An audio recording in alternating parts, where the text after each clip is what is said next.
bersama murid-muridnya dan orang banyak yang berbondong-bondong, duduklah di pinggir jalan seorang pengemis yang buta bernama Bartimeus, anak Timeus.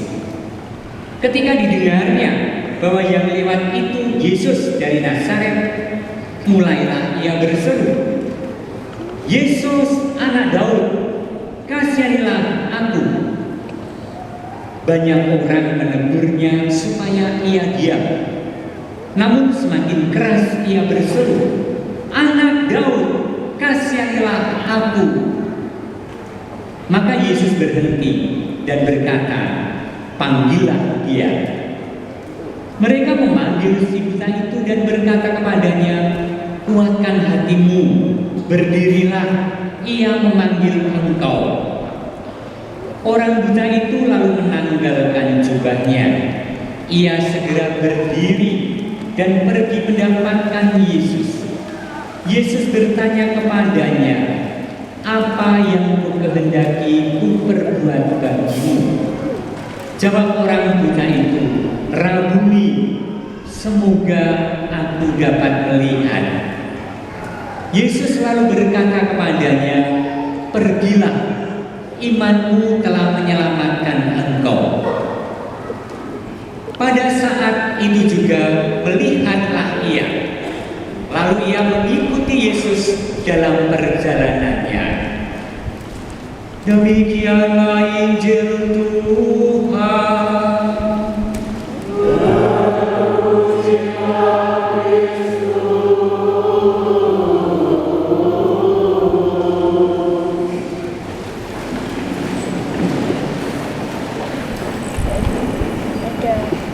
Saudari-saudara yang dicintai Tuhan, saya mengajak Anda untuk memuji Tuhan. Lagu yang sangat mudah. Tuhan adalah, gitu ya. Bisa enggak? Ini bisa enggak? Bisa ya. Seberapa? Kita nyanyi bersama. Saya akan menyebut syairnya supaya Anda bisa menyanyikan, karena saya punya kepekaan.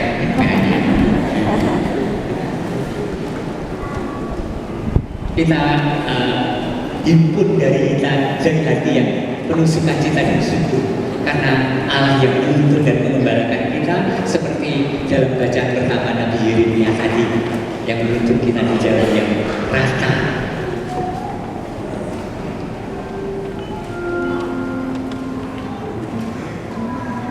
Yuk, Tuhan adalah gembalaku, takkan kekurangan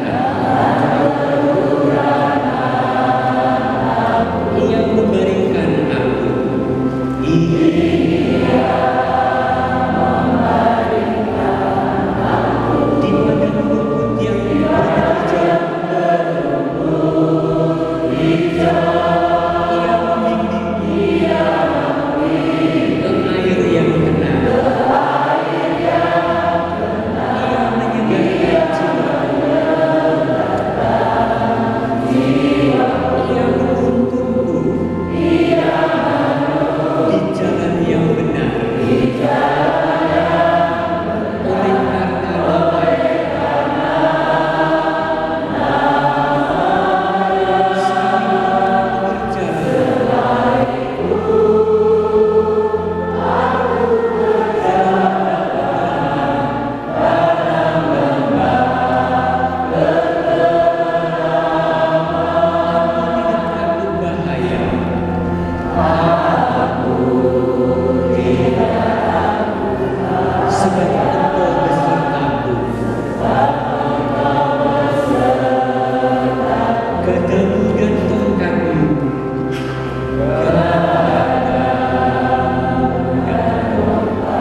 Banyak agama yang mengajarkan Allah dan manusia itu berhadapan-hadapan, ya kan?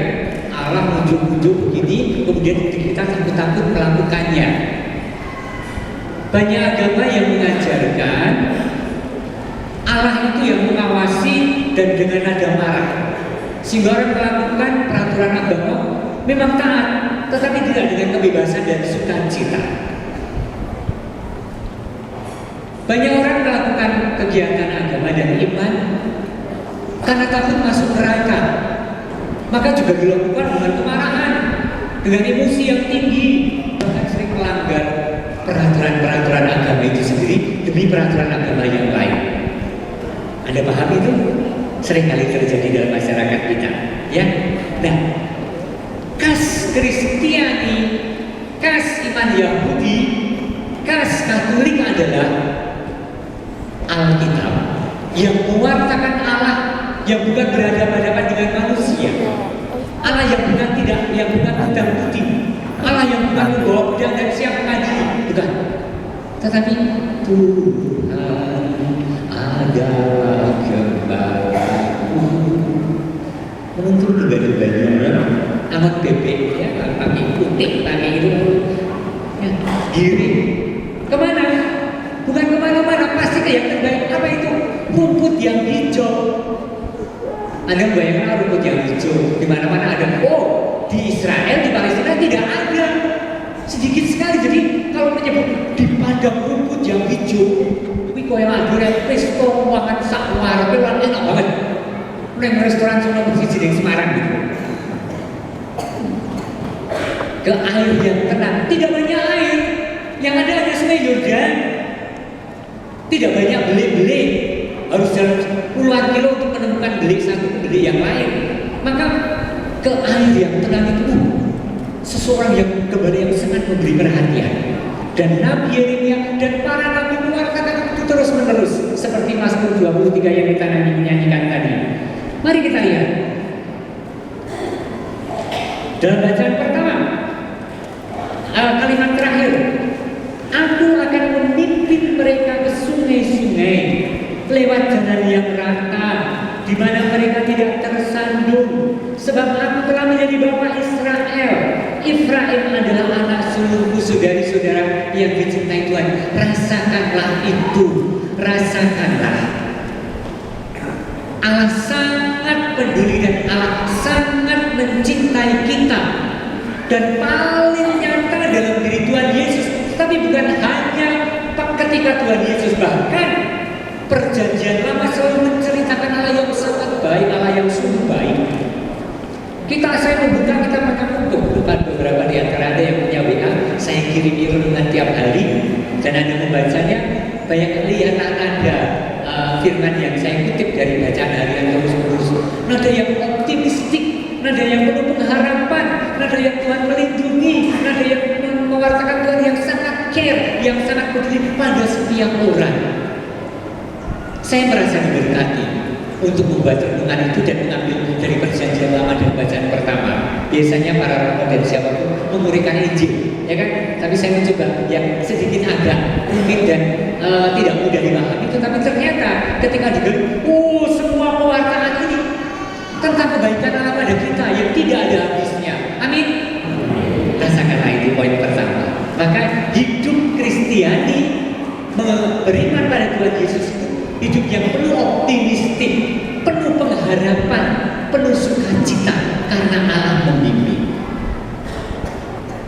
Tentu saja jatuh bangun Bapak Ibu dan saudari-saudara, banyak jelebongan, ya, banyak jelebongan itu lubang-lubang di perjalanan.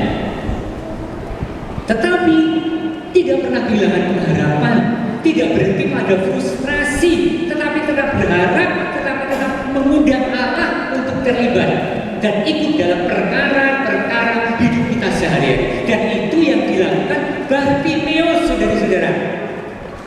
Seorang buta anak Timeus diceritakan yang tadinya hanya hidupnya pasif, duduk dan meminta-minta. Begitu mendengar Tuhan yang lewat, dia menyatakan imannya. Dia berseru kepada Tuhan. Mari kita lihat bacaan Injil. Yesus anak Daud, kasihanilah aku. Pertama meminta belas kasih. Yang kedua dia mengimani Tuhan Yesus sebagai anak Daud, sebagai putra Allah. Banyak orang tidak rela bahwa Yesus diganggu. Semakin dia teriak, Yesus anak Daud, kasihanilah aku. Yesus mendengar, kemudian berhenti. Panggilan dia. Wah, terus orang sih manggilnya, datang pesan-pesan belum dipanggilnya. Kuatkan hatimu, berdiri, dia memanggil kau. Kau sing sopan dia udah matur, gitu kan? Hati-hati, tak tutup yuk. Ini kalau sio-sio. Banyak yang begitu sering kali. Nah, akhirnya Yesus ketemu dengan orang ini. Saudara-saudara, mari kita lihat emosi yang terjadi. Dialog antara Yesus dan Bartimius. Apa itu? Yesus bertanya, apa yang kamu kehendaki supaya berbuat bagimu? Lihat, tidak langsung menyebutkan, tapi tarik. Dan tariknya itu dengan kata-kata yang simpatik, saudara-saudara. What I can do for you, gitu kan? Apa yang bisa aku lakukan untukmu? Atau juga kalau kita masuk ke bank atau ke pelayanan masyarakat atau menelpon institusi tertentu, sekarang pertanyaan sangat bagus, bukan halo mau ketemu dengan siapa, bukan, tetapi apa yang bisa saya bantu, gitu kan? Kalau kita berkata saya mau memperpanjang ini apa kartu pembayaran saya, si penerima kamu itu tidak mengatakan, oh bapak harus ke sana lalu belok ke kiri lalu ke kanan, di sana ada pintu masuk saja, enggak, tetapi langsung mari saya antar.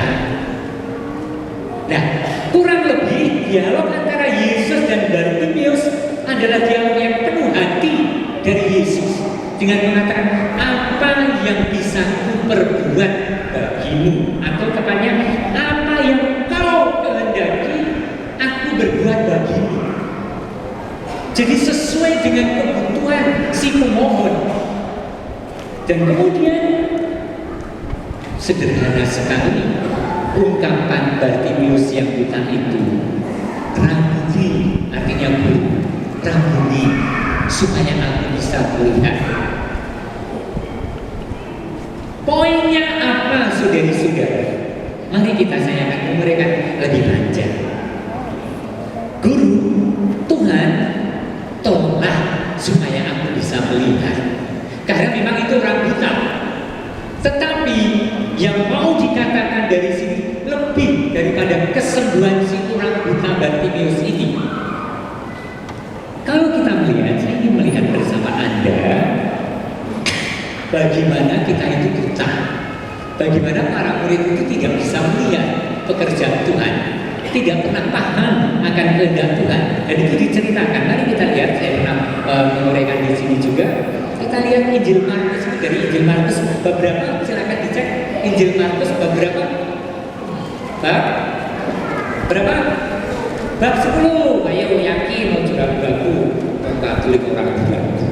Katolik bab 10. Mantap ya sama tulisan. Nah, bab 8, jadi sesudah Yesus bertanya pada para murid, ngecek ini sesudah hampir 3 tahun bersama dengan Tuhan Yesus. Yesus mau mencek pemahaman mereka tentang diri Tuhan sendiri dengan bertanya kepada Petrus pada bab 8, kata orang siapakah aku? Lalu Petrus menceritakan, kata orang engkau adalah aku sendiri. Tetapi Yesus bertanya lagi, tetapi apa katamu, siapakah aku? Dan Petrus dengan tegas menjawab, engkau adalah Mesias. Dan kira-kira Yesus, oh berarti mudeng, gitu kan? Apa yang kemudian dilanjutkan oleh Yesus? Yesus tidak pernah mewartakan tentang penderitaan. Sesudah mudeng, kira-kira mudeng, Yesus kemudian mulai bercerita, memberitahukan tentang nasib anak manusia, nasib Mesias yang mereka imani. Anak manusia harus menanggung banyak penderitaan.